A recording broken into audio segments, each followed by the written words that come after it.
আসসালামু আলাইকুম। এটা উত্তরা ৭ নম্বর সেক্টর, ১ নম্বর রোডে ১২টা থেকে বসে।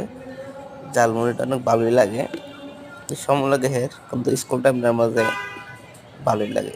অনেক লোকজন থাকে আর মশলা অনেক কিছুতে। সবচেয়ে ইয়ে হইলে গুন্নিটা ভালো থাকে।